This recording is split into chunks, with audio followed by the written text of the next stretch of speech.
సమయం పట్టినా 100% ప్రతి కుటుంబానికి 2 లక్షల రుణమాఫీ తప్పకుండా చేస్తామని మంత్రి జూపల్లి కృష్ణారావు అన్నారు. నిజామాబాద్ జిల్లా ఆర్మూర్ పట్టణంలో ఎక్సైజ్ కార్యాలయాన్ని ప్రారంభించడానికి వచ్చిన మంత్రిని రైతు జేఏసీ నాయకులు కలిసి వినతిపత్రం అందజేశారు. ఎలాంటి షరతులు లేకుండా పూర్తి స్థాయిలో అర్హత ఉన్న రైతులందరికీ 2 లక్షల రుణమాఫీ చేయాలని మంత్రిని అన్నదాతలు కోరారు. అలాగే రుణమాఫీపై మంత్రి మాట దాటవేశారని రైతు జేఏసీ నాయకులు ఆరోపించారు. ఇప్పటికైనా ముఖ్యమంత్రి కల్పించుకుని దసరాలోపు రుణమాఫీ అలాగే అందరికీ రైతు భరోసా ఇవ్వాలని డిమాండ్ చేశారు.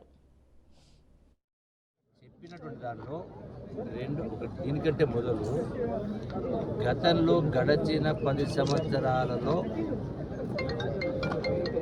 ప్రకృతి వైపరీత్యాలు, అధిక వర్షాలు గురించిన కరువు వచ్చినా పంట నష్టం అనేది లేకుండా ఆ పంట నష్టాన్ని కొత్తగా ఈ ప్రభుత్వం కాంగ్రెస్ ప్రభుత్వం రేవంత్ రెడ్డి గారి నాయకత్వం తీసుకోవడం జరిగింది. రెండవది క్రాప్ ఇన్సూరెన్స్ గడిచిన 10 సంవత్సరాలు మూలపడి పట్టించుకోరు.